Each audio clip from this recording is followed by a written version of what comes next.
Y para abrir la semana les proponemos mirar a la política de nuestro país. Han pasado distintos temas importantes en estas últimas horas. El gobierno decidió bajar el proyecto Neptuno, que había sido aprobado en la pasada administración.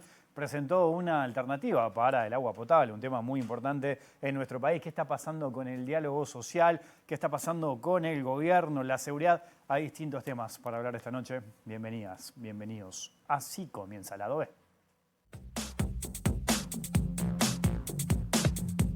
Hemos logrado en el marco de este contrato poder realizar estas obras tan importantes que garantizan ese objetivo principal y hacerlo incluso con un costo de 2/3 de lo que estaba planteado en el contrato original. Es decir, que logramos abaratar 1/3 de los recursos que estaban disponibles para la construcción de lo que era en aquel momento el proyecto Neptuno.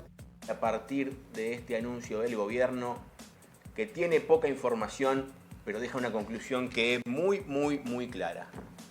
Si en Uruguay vuelve a haber sequía, la zona metropolitana se queda sin agua seguro. Estamos lamentablemente ante un capricho monárquico del Frente Amplio que cambia esto por cambiarlo. El presidente, o en este caso quien habla, tiene un compromiso de 150% con la gestión del nuevo Partido Nacional.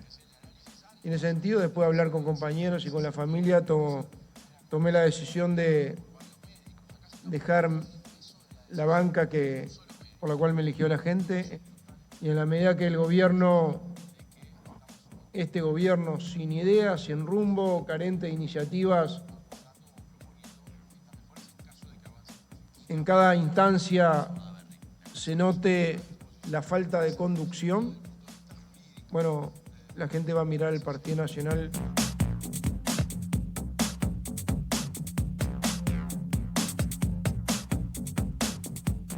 ¿Cuántos temas para charlar en este inicio de semana, en este lunes en vivo? Aquí, en el lado B, en la pantalla de TV Ciudad, Tamara Zamudio. ¿Qué dice? ¿Cómo andás? ¿Qué tal? ¿Cómo están? ¿Todo bien? ¿Andás bien? Todo bien. Martín Duarte, ¿cómo estás? ¿Cómo le va? ¿Todo bien? ¿Todo tranquilo? Arrancando ¿Callejeando otra todo el semana. día detrás Sí. de la noticia? Detrás de la noticia. Bueno, hoy acá en el panel estamos a la espera de una entrevista de él. No lo vamos a nombrar todavía, el invitado, que todavía está llegando, estaba en otras actividades, así que cuando llegue lo sumamos también a la conversación. Ha pasado de todo, ¿no?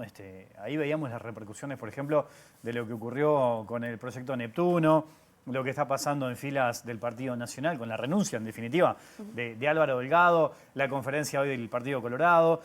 ¿Cómo tomaste esto de Neptuno, por ejemplo, Tamara, que se conoció el viernes pasado y bueno, que ha generado esta repercusión?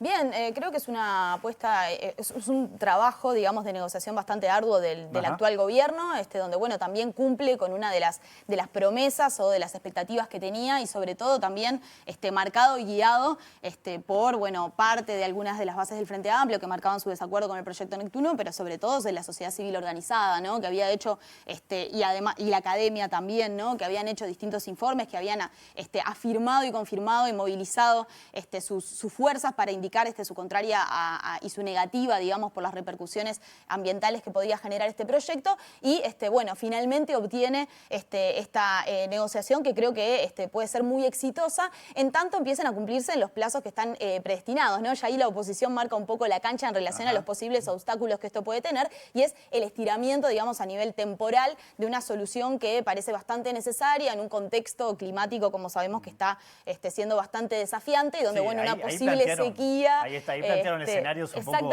complejos de qué pasa si en ese tiempo de desarrollo de la planta del proyecto volvemos a sufrir una sequía, ¿no? Como la que tuvimos. Exactamente. Entonces ahí, bueno, obviamente que hay un contratiempo que el gobierno tiene que tratar de sortear y que además es muy incierto, digamos, porque, bueno, no tenemos el real conocimiento de lo que puede pasar a nivel climático, de las repercusiones que pueden haber en ese sentido, pero creo que, bueno, que es una apuesta importante la que hace el gobierno y que si llega hacia el final del mandato con, bueno, estas obras iniciadas o quizás finalizadas, bueno, creo que va a ser un éxito haber podido generar otras alternativas como se había propuesto, y dejando de lado, digamos, una negociación ya firmada y que parecía bastante compleja de revertir con relación al proyecto Neptuno y la realidad que había dejado el gobierno de Lacalle Pou, que además, recordemos, había hecho una picardía el presidente bastante importante en relación a la firma semanas antes de asumir, final, ¿no? ¿no? Exactamente. Y cuando aparte ya el proceso de transición estaba vigente, el Frente Amplio había advertido o había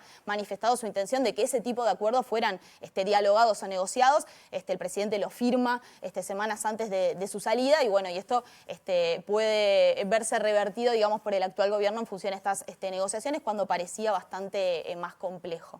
Sí, era uno de los temas que este gobierno y que el Frente Amplio tenía que encarar, ¿no? Era como uno de esos pesos pesados que le había dejado a la pasada administración. Sobre todo también esto que dice Tamara, había mucha presión interna, ¿no? Ni que hablar de los colectivos que estaban en contra, de la academia, había muchos científicos y académicos que decían que este proyecto no era lo ideal. Y esa presión que en cierta medida ha asumido este gobierno de definir qué hacía, si seguía adelante con este proyecto o si tomaba esta decisión que terminó tomando. Y que bueno, que generó, yo pienso siempre en Ortuño, el hoy ministro de Ambiente, cuando estaba en la OCE, en la oposición, como director de la oposición, había sido durísimo, ¿no? Había sido muy claro en todo lo que significaba este proyecto, él entendía, se oponía obviamente a esta iniciativa, y desde allí hizo un trabajo también muy, muy interesante que hoy lo lleva a en cierta medida a celebrar esta decisión que toma el gobierno. Igual hubo repercusiones, ¿no? Hoy estuvo la conferencia del Partido Colorado, por ejemplo, ahí habló Andrés Ojeda, que reclamó los informes, que habló un poco de que esto no era la solución, o sea, volvió a instalarse este tema desde el punto de vista político también, ¿no? Sí, yo creo que de las decisiones que ha tomado el gobierno, no sé si no es la más pesada a nivel del mensaje y la señal que se da, un poco lo que decía Tamara, ¿no? En esa pulseada que el gobierno anterior le deja días antes del cambio de mando. Y por otro lado, las dudas que generaba, yo el otro día estuve en la conferencia de prensa, y una de las dudas que dejaba era cuál iba a ser el rol del consorcio de empresas que tenía ya la adjudicación de la obra por determinado monto, cómo se iba a reubicar y cómo evitar posibles juicios, ¿no? Porque estaba esa puerta abierta de que había como distintos escenarios. Ir para atrás con Neptuno, pero sin una propuesta concreta, con ese escenario que se abría de posibles juicios y también el hecho de que no solucionabas el tema posible a nivel de sequía, de abastecimiento. Y por otro lado, de hecho, Alejandro Sánchez, cuando comienza la conferencia, lo primero que agradece es la voluntad de las empresas, ¿no? Es una señal, él establece que hay un tercio menos de dinero, alrededor de 200 millones de dólares, se va a estar definiendo en estos días de él el proyecto original, que era 300 millones de dólares, que financiado 17 años se iba mucho más, pero ahí hay una diferencia en torno al monto. Y de alguna forma, bueno, meter en la bolsa el consentimiento de las empresas, ¿no? Que era una de las primeras dudas que despejó con ese beneplácito que vos decías, bueno, tanto de los sindicatos, de los funcionarios de OCE también y de las organizaciones sociales. Ahora bien, abrió la puerta también para... yo creo que Lacalle Pou fue el primero que habilitó a través de las redes sociales de X con ese posteo que bueno, tuvo determinadas derivaciones y también respuestas por parte del propio Ortuño, por ejemplo, ¿no? Pero que habilitó, bueno, esto que veíamos, una conferencia de Delgado que también invitó a las autoridades anteriores, ¿no? A hacerse presentes. De hecho, el ex presidente de OCE, el subsecretario de Ambiente, marcando, ¿no? Una postura y lo que vos decías de Ojeda, ¿no? Creo que se transformó también en un hecho político porque, en particular, el Partido Colorado y el Partido Nacional decidieron también plantear esa pregunta. Yo creo que fue la pregunta que dejaron o que colocaron los dos fue, bueno, ¿qué pasa si ocurre un evento de sequía en este plazo, en estos alrededor 36 meses, que se dice que puede llevar la obra, más o menos 3 años? ¿Y qué pasa? Sobre todo instalaron el tema de la toma de agua, ¿no? Al ser en el mismo lugar, en el Santa Lucía, bueno, ¿qué podría pasar? Es el escenario que plantaron desde la oposición. Sí, vos hablabas recién del consorcio, estaba Ruibal, ¿no? Alejandro Ruibal en esa mesa, en esa conferencia, creo que con un discurso muy inteligente, ¿no? Porque él dijo, bueno, nosotros estamos a favor del Estado independientemente de quién gobierne. Nosotros estamos para trabajar, para sacar adelante el país. Diciendo, Bueno, eslogan, ¿no? Claro, firmamos con la administración Lacalle Pou, pero ahora estamos con la administración Orsi y queremos trabajar. Porque eso que vos decías de esa duda de qué podía llegar a pasar con las empresas, bueno, quedó como un poco ahí bastante claro, ¿no? Claro, aparte con el límite del pliego que claro. de alguna forma estaban en la cornisa de tener que hacer un llamado de nuevo, ¿no? Sí. En ese sentido, también, bueno, fue para mí un acierto también del gobierno de incorporar a la empresa de que, de hecho, señalaban que la planta potabilizadora como tal es la misma, ¿no? Sí. El proyecto cambia un poco, bueno, las tomas, hoy he escuchado una entrevista a Ruibal que hacía referencia, bueno, a dónde se reduce ese porcentaje, ese tercio de dinero, que principalmente no es de la planta, sino, bueno, de las estructuras que rodean un poco a la ingeniería de la obra, ¿no? Ahora también, Tamara, da la sensación que este tema permite a la oposición, blancos y colorados, también como meterse en el asunto, esta conferencia de Ojeda, lo que dijo Álvaro Delgado. Álvaro Delgado, que se conoció hoy, que en definitiva va a renunciar al Senado, algo que había generado polémica. Asumió con la presidencia del directorio del Partido Nacional. ¿Cómo estás viendo vos, por ejemplo, el Partido Nacional, lo que hizo Delgado, ese ida y vuelta también que despertó polémica? Y bueno, eso me parece que fue bastante compleja la actitud que tomó. Se complicó solo, digamos, ¿no? Álvaro Delgado, porque algo que había sido una asunción de todos los candidatos en su momento al directorio del Partido Nacional, que era, bueno, renunciar justamente a los ámbitos parlamentarios para poder tomar el trabajo de ser director, digamos, de dirigir, perdón, el Partido Nacional como tarea principal y única, bueno, termina siendo o termina teniendo como el primer ida y vuelta interno en el Partido Nacional, perdón, y una diferencia, digamos, con sus propios correligionarios que es bastante sustancial y que aparte lo deja como mal parado, ¿no? Porque deja esa sensación de no querer soltar, digamos, a ninguno de los dos espacios que está integrando bueno, genera una discusión o un debate interno que me parece que era innecesario, ¿no? Y con un resultado que es en definitiva el que era esperable y el que él mismo había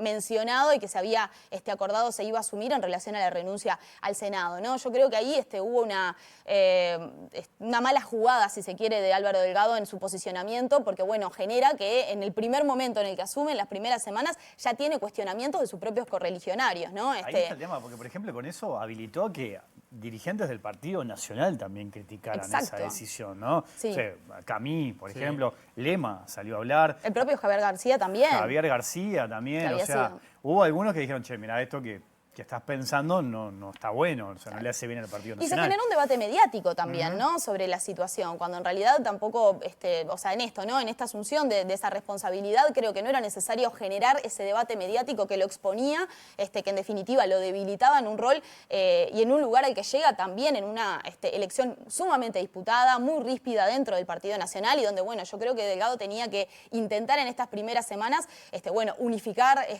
las figuras del partido, generar una cierta imagen de unidad, de calma y de tranquilidad hacia futuro. Y bueno, estos primeros pasos me parece que son bastante erróneos, digamos, en ese sentido.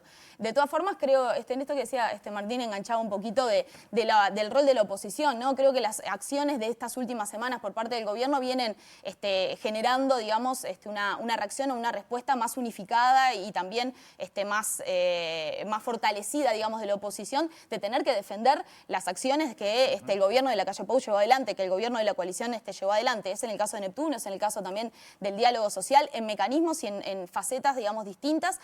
Pero bueno, creo que reposiciona, aparte de la actual oposición, en los temas de la agenda política sobre los cuales, bueno, contradecir, contrarrestar y oponerse, digamos, a las acciones que está llevando adelante el gobierno. Ahora una linda pregunta para un politólogo, en este caso para vos.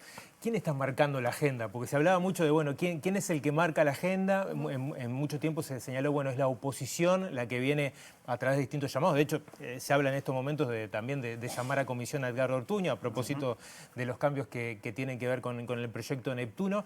A ver, el gobierno instaló temas importantes en estas últimas semanas, ni que hablar lo del diálogo social y en particular esta situación, pero ¿la oposición sigue marcando los tiempos de la agenda como se venía diciendo de alguna forma? Y bueno, yo creo que está cambiando un poco esa imagen, ¿no? Los primeros 100 días de gobierno de Orsi se hablaba mucho de esta falta como de ideas claras o de estrategias mediáticamente bien definidas para poder marcar un poco la agenda y ante esa dificultad, bueno, la importancia, digamos, que tenía la oposición en establecer algunos debates o establecer algunas discusiones. Fue el caso, por ejemplo, de lo que fue la renuncia de Cecilia Cairo, ¿no? Donde, bueno, terminó siendo un tema que obviamente era central por la renuncia de la propia ministra, pero que además se arrastró durante semanas porque no había o parecía no haber en la agenda una visión clara, digamos, del gobierno sobre qué instalar o qué debate instalar. Yo creo que en este momento el gobierno está planteando, digamos, algunos ejes centrales que también han sido ejes de su campaña y compromisos de gobierno, que también, ¿no? Orientan y alientan a la oposición a tomar esos debates en la agenda porque esto que decía, ¿no? Se contraponen o debaten directamente con acciones generadas por el gobierno de la calle Pou. Entonces, creo que vamos a tener ahora como un fortalecimiento de esa ida y vuelta entre la oposición y el gobierno en ese sentido. Más aparte, pensemos, estamos en las vísperas, digamos, del inicio de la discusión de la ley de presupuesto quinquenal, que va a ser sin duda central en relación a lo que va a ser la estrategia del gobierno, pero también de la oposición. Yo creo que ahora el gobierno está logrando instalar ciertos debates y está tomando estrategias como más claras, ¿no? En relación, por ejemplo, a determinadas conferencias de prensa o a que el presidente también salga públicamente a apoyar estas medidas llevadas adelante, que bueno, creo que van marcando un poco más esa agenda desde lo político. De todas formas, tenemos una oposición que está también muy vigilante, ¿no? Y con algunas acciones como muy efectivas, digamos, en tratar de obstaculizar o por lo menos de llamar a las distintas autoridades nacionales al Parlamento, a exigir determinadas respuestas, y me parece que, bueno, que en ese sentido estamos viendo una oposición que está bastante activa y reactiva, y hay que ver de qué forma va respondiendo con las distintas medidas que puedan seguirse anunciando en estos meses. Y tiene el desafío de rearmarse la oposición o de definirse como tal, ¿no? Ahora que está desde la coalición republicana, que ya capaz que no tiene mucho sentido llamarla así por la actitud de Cabildo, de ver cómo se para ante determinadas situaciones. Hoy en la radio Ojeda me decía que el gran desafío que tienen es unirse, ¿no? Que él incluso le gustaría tener una mesa en la que todos los socios de la coalición estuvieran juntos en bloque y respondiendo ante lo que hace el gobierno. Cuando te escuchaba, Tamara, de esto de ida y vuelta entre gobierno y oposición, se da una situación y es que este gobierno está tocando, modificando temas claves del anterior periodo. El de Neptuno es uno, sí, quizás es uno de los más importantes. Y el otro es el de la seguridad social. O sea, diálogo por la seguridad social, el gobierno pasado también lo entiende como algo muy personal. Bueno, la ley, de hecho, es uno todo de los lo que ha pasado. argumentos que daba el delegado el otro día en Torre Ejecutiva para decir nosotros ya sobre ese tema ya laudamos, ya está. Sí, que incluso ahí se da la situación como que creo, me parece, hoy los dirigentes de la coalición republicana tienen como esa obligación de salir a defender lo que ellos hicieron, ¿no? Y ahí es donde se da el cruce. Esto que dice Delgado, bueno, ya nosotros trabajamos el tema, convocamos a esa mesa de expertos más allá de la crítica y definimos un asunto. Y ahí es donde se da ese cruce, que no sé qué expectativa puede llegar a tener el diálogo social, ¿no? Y no sé qué impacto tiene que blancos y colorados hayan definido no participar, además, también ahí, ¿no? Sin duda, sin duda. Yo creo que ahí será clave ver de qué forma toma el gobierno en relación a las negociaciones que pueden venir posteriormente, el proceso, digamos, de creación o de proyección hacia un proyecto de ley. Porque lo cierto es que el diálogo es un proceso de intercambio y de conversación, pero bueno, las cuestiones se van a resolver o dirimir en el Parlamento, donde,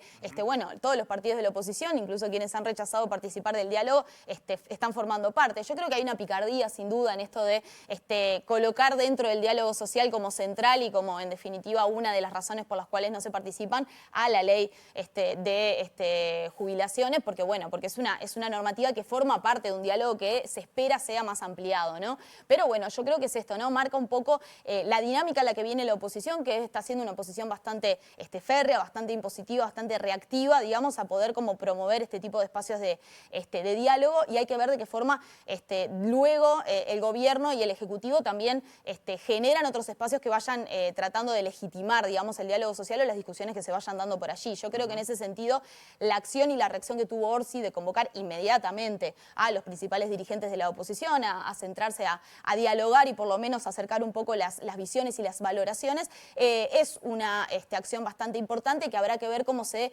sigue desarrollando desarrollando, pero que puede tratar de ayudar a legitimar en parte las discusiones que se vayan dando en el diálogo social, ¿no? Lo que sí creo que es esto, marca un poco esta idea de una oposición bastante reactiva y por otro lado también de la negación a participar en espacios de diálogo y de conversación, ¿no? Y eso me parece que es, no sé si un error, pero es una mala señal, digamos, de cara a lo que pueden ser otros espacios de diálogo y de conversación, como mismo dentro de las reuniones con Orsi señalaba la oposición, hay una intencionalidad de volver a hacerlo en materia de seguridad, donde, bueno, han habido varias experiencias en ese sentido, creo que con resultados bastante poco fortuitos o poco... Las intenciones estuvieron, ¿no? De Exactamente. hablar de seguridad después, bueno... Es muy difícil y sobre todo después en relación a las medidas que en definitiva se terminan tomando, ¿no? Pero bueno, creo que ha sido una actitud, digamos, bastante constante la de generar ámbitos de conversación y me parece que es un revés bastante importante para el gobierno ver esta acción de la oposición, pero bueno, creo que la oposición va a tener también que de todas formas generar espacios de diálogo, porque bueno, espacio que se genera desde el gobierno va a tener una resolución, porque la comisión va a llegar en definitiva, o es la idea, que llegue el año que viene a poder elaborar algún proyecto de ley que va a tener que ser debatido en el Parlamento. Ahora, no queda otra también, ¿no? De negociar por cómo quedó el Parlamento. Los dos van a tener que sentarse a hablar. Sin duda. Esto que decías recién, Tamara, de que todo esto se da en la previa de la ley del presupuesto, que ahí sí, ¿no? Ahí no queda otra que a discutir y después para aprobar esa ley que es fundamental para el gobierno. Sí. Yo pensaba hasta qué punto no es antipático el decir, bueno, me convocás, no participo. ¿Cómo lo toma la gente? ¿No? Sí, ¿Cómo lo sin toma la duda. ciudadanía? Decir, bueno, estos partidos de un tema tan delicado no participan, ¿no? No sé hasta qué punto eso se puede llegar a medir o no. Sí, para mí, de vuelta, habrá que ver de qué forma va llevando el gobierno el discurso en relación al diálogo social, lo que se va promoviendo y lo que se va discutiendo ahí adentro, y de qué forma la oposición en definitiva integra o no integra otros espacios de diálogo que pueden surgir en paralelo o que pueden reactivar la discusión sobre el tema. Yo creo que sí es un poco problemático, digamos, que no se participe de estos espacios, pero hay que ver Por ese qué famoso postura- palo de la rueda que siempre se habla, ¿viste? Sí, sin del duda. palo de la rueda y no te dejo avanzar. Del no te dejo avanzar y y no después te de que ver dejo... qué costo político tiene eso, ¿no? Hay Sí. una sensación sobre todo los partidos políticos, saco el caso de Cabildo, que fue el único que afirmó que participaría, pero de no legitimar ese espacio y de alguna forma no sentarse a discutir con también las organizaciones sociales, que es un poco lo que busca como metodología, ¿no? Estas mesas de trabajo del diálogo social. De hecho, ellos, porque no estaba muy claro, en un momento se hacía referencia al peso que podían tener los partidos dentro de esa órbita, que en realidad no va a definir, como decía Tamara, sino que de ahí van a salir ideas para generar después proyectos que mandará el Ejecutivo. Ellos decían que era marginal la participación ahí. Claro, ¿no? Claro. Entonces, de hecho, salieron los dos con el mismo discurso, tanto Sí, Delgado como como Ojeda. Ojeda. Nosotros en otra instancia interpartidaria participamos, no en esta, ¿no? Entonces, de alguna forma, como que la señal que se dio fue como no legitimar ese espacio de encuentro o de diálogo, ¿no? Sí. No, sobre eso que a mí me parece interesante, aparte de ver ahí las diferencias que existen también dentro de la propia coalición y dentro de los propios partidos, ¿verdad? Porque bueno, en el Partido Nacional vemos una actitud bastante homogénea en relación al rechazo a participar, digamos, de este tipo de espacios. También son el partido principal de gobierno, ¿no? Y en ese sentido esta oposición, por ejemplo, la ley 20.130 de las jubilaciones, tiene como más sentido en términos de la defensa acérrima de las decisiones tomadas por su propio presidente, pero encuentra distintas diferencias, por ejemplo, lo que es el Partido Colorado, ¿no? Porque, bueno, el secretario ejecutivo nacional ahora, que es Ojeda, ha sido un dirigente muy defensor de lo que es la coalición, de lo que es un abroquelamiento en relación a las formas en las que la oposición toma sus decisiones, pero no encuentra, por ejemplo, la misma postura en senadores con mucha importancia y sectores, digamos, que en definitiva son mayoritarios hoy en el Parlamento, como es Vamos Uruguay, ¿no? Bordaberry manifestó, digamos, su rechazo, por lo menos a la decisión tan firme del Partido Colorado de no participar de un espacio de diálogo, ¿no? Y en ese sentido también pensar lo que puede potenciar en relación, hablábamos recién de la agenda pública y de lo que se produce en relación a los temas que se imponen y que se debaten. Yo creo que la no participación en el diálogo también puede implicar un debilitamiento, por ejemplo, de los argumentos a favor o en contra de lo que es la actual ley de jubilaciones, ¿no? Porque, bueno, si la oposición no participa de ese debate, se pierde, digamos, la oportunidad oportunidad, por lo menos, de plantear determinadas decisiones y de saber, digamos, de qué forma se están llevando adelante los determinados debates para saber con qué argumentos ir a plantarse firme y a defender, en definitiva, la ley que ellos mismos aprobaron. Entonces yo creo que ahí hay varias áreas y varios ejes, también está la pobreza infantil, está el sistema de cuidados. El diálogo abre la discusión sobre distintos temas y me parece que bueno, la oposición también ahí tenía una oportunidad de poder generar y tomar posturas en relación a eso, también para poder tener mayores argumentos en el Parlamento. O sea, adquirir insumos para después en esa discusión parlamentaria poder marcar la cancha. Marcar incluso la cancha en el propio debate, ¿no? Quizás yéndose de algunas discusiones o marcando firmezas en relación a determinados planteos que puedan surgir en ese mismo diálogo social. Sí, no, pensaba que también uno de los argumentos que se escuchó por parte de la oposición era que esto ya había quedado resuelto en el plebiscito, que la gente lo había rechazado, pero no se presentó todo en ese plebiscito. Reforma, no es lo mismo, eran algunos puntos, no era todo lo que... No se planteó la derogación de la ley, ¿no? Entera. Sí, fueron tres planteos y 3 puntos específicos que reformaban esos artículos de la ley. Claro, que es cierto, sí, no se aprobó, pero esto es mucho más amplio en realidad, ¿no? Sin duda. Es una discusión mucho más profunda que lleva a que, bueno, que tome otro carácter. Hay que ver qué es lo que sucede después. A todo esto pensaba en eso que hablábamos de lo que pasa en la interna de cada uno de los partidos. En el Partido Nacional, esto que hablábamos de Álvaro Delgado, de los cruces que tuvo con algunos dirigentes, se da en un marco en el que la calle Pou entró a aparecer de a poquito, ¿no? Entró a tirarle guiños al 2029, entró a marcar la cancha. Con esto que decíamos de Neptuno, él tuvo la necesidad de salir a expresarse, a marcar su opinión. ¿Vos te imaginás que eso va a ser con cada tema importante? ¿Va a arreglársela como para marcar su opinión? ¿Te lo imaginás así? Creo que lo va a hacer de forma muy estratégica, ¿no? Neptuno era lo que decíamos, era uno de los puntos claves de su gestión, uno de los últimos hechos y acciones que tomó el actual gobierno. Y bueno, va a elegir los temas, digamos. Él va a elegir, yo creo que, a ver, está en una posición bastante cómoda, ¿no? La calle ha decidido, digamos, quedarse en una posición bastante cómoda. Si bien uno puede pensar que está relegado, digamos, de lo que es más la agenda pública o de las discusiones o los debates cotidianos, hay una presencia ahí solapada y omnipotente exactamente, donde, bueno, en algunos temas sale, incluso pensemos, ¿no? No hizo una conferencia de prensa, no salió a dar una entrevista en algún medio, habló solamente en Twitter de forma muy escueta, muy precisa, y sabiendo, digamos, que ese tipo de comunicaciones no tiene respuestas, ¿no? Bueno, o las respuestas no se dan. En el directorio, ¿no? En las elecciones, que también fue marcando, ¿no? Sí, o cuando en el Congreso, también, en el Congreso que definió el actual presidente del directorio, también, ¿no? Hizo un discurso muy firme, muy, con mucha fuerza, pensando en la campaña de 2029. Y yo creo que ahí hay una estrategia de la calle de justamente, ¿no? Pensar estratégicamente hacia esa campaña, hablar de temas que van a ser la defensa, digamos, de la gestión que él hizo en los 5 años pasados, y va a ir apareciendo esto, ¿no? Muy de a gotitas, muy circunstancialmente, pero marcando su voz y su presencia firmemente, y en un partido nacional que sigue manifestando y considerando que es el único líder y es el líder más importante que tiene hoy el Partido Nacional, y por lo tanto, bueno, lo que diga va a ser en definitiva seguido, o por lo menos va a tener resonancia. Es muy difícil seguro. imaginar a alguien que, más allá de que en la interna pueda aparecer otro candidato para competir, es muy difícil que alguien le haga sombra, ¿no? Falta mucho, yo sé que falta mucho, pero sí, creo que nadie en la interna se imagina esa situación, ¿no? E incluso pensemos también, de todas formas, una cosa que capaz que pensábamos cuando la calle sale, digamos, el 1 de marzo, es que, bueno, al integrarse al centro de estudios, al pensarse como una figura, digamos, que iba a estar en un centro de pensamiento,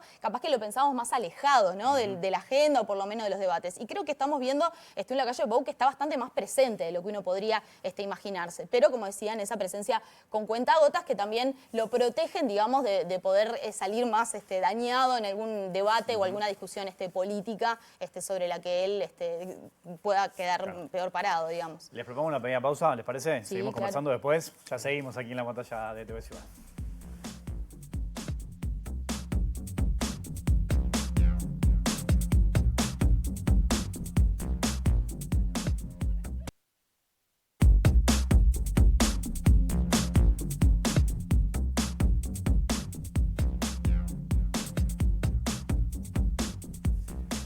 Seguimos en vivo aquí en Lado B, en la pantalla de TV Ciudad, conversando con Tamara Zamudio, con Martín Duarte. Anda por Chile el presidente de la República, Yamandu Orsi, ¿no? Sí. Reunión con otros presidentes también. ¿Cómo lo has visto eso? Bien, es una señal interesante, ¿no? Ajá. Un nuevo encuentro o cónclave, digamos, de presidentes progresistas, que no solo tiene que ver con América del Sur, sino también con España, ¿no? Un Pedro Sánchez que está bastante solo en un espacio europeo que parece cada vez más... Ha quedado muy solo ahí, ¿no? Exactamente, ¿no? Un espacio europeo, una Unión Europea cada vez más conservadora, donde él ha tenido ya bastantes idas y vueltas, digamos, y diferencias con respecto a distintos presidentes de la Unión Europea. Y bueno, parece querer estar acercándose un poco más a los progresismos latinoamericanos y en particular, sin duda, con la figura neurálgica, digamos, que es Lula, el presidente de Brasil, que bueno, que es una figura, digamos, de mucho reconocimiento a nivel mundial, pero que además brega constantemente por la unión latinoamericana, pero también de los presidentes progresistas, ¿no? Y esto parece ser un primer experimento de acercamiento, digamos, entre presidentes, el presidente de Colombia, el presidente Gustavo Petro, el presidente, como decía, de Brasil, de España, también de Chile, Gabriel Boric, con la intencionalidad, bueno, de poder como enfrentarse, si se quiere, o bueno, un poco lo que se planteaba, digamos, es un posicionamiento bien firme y bien directo, digamos, en contra de determinados discursos de las derechas, digamos, que están generándose o que están cooptando la agenda política. Me parece interesante ver un poco en qué queda, digamos, este tipo de encuentro, ¿no? Si en definitiva es un diálogo y una confirmación, una comunicación, digamos, de la necesidad de generar lazos más fuertes para tratar de combatir determinados discursos, o el inicio, digamos, de determinados marcos de acuerdos y de negociaciones para tratar de promover una integración latinoamericana que ha tenido distintos intentos y bastante fallidos, ¿no? En intentar generar ese tipo de unidades un poco más a largo plazo, pero con una mirada desde los progresismos latinoamericanos. Recordemos lo que fue la UNASUR, hoy en día ya extinta, pero que en definitiva tuvo en su momento mucha fuerza y que era una idea, digamos, llevada adelante por los presidentes progresistas latinoamericanos de generar una unidad latinoamericana que integraba también a presidentes de otras ideologías o de otras miradas políticas y que en definitiva no tuvo mucho éxito, ¿no? Creo que ahora la idea es un poco juntarse entre los nuestros, pero bueno, con algunos discursos bastante claros sobre hacia qué, digamos, enfrentarse y sobre en base a qué aspectos o conceptos aglutinarse. Ahora, en eso que decís, ¿no? Del bloque progresista unido de la región, combatiendo ese discurso, las derechas más tiradas hacia la derecha, creo que se puede hacer acá también porque está Lula en Brasil, que es el que puede levantar esa bandera, el que genera como cierto consenso también en los otros y el que tiene una imagen fuerte. Más allá de que él está librando algunas batallas, ¿no? Internas, por ejemplo, con todo lo que significa Bolsonaro, con su vecino Argentina también con Milei, pero es el que creo puede llegar a ser el embajador. De hecho, lo dice Orsi todo el tiempo poniéndolo como referencia.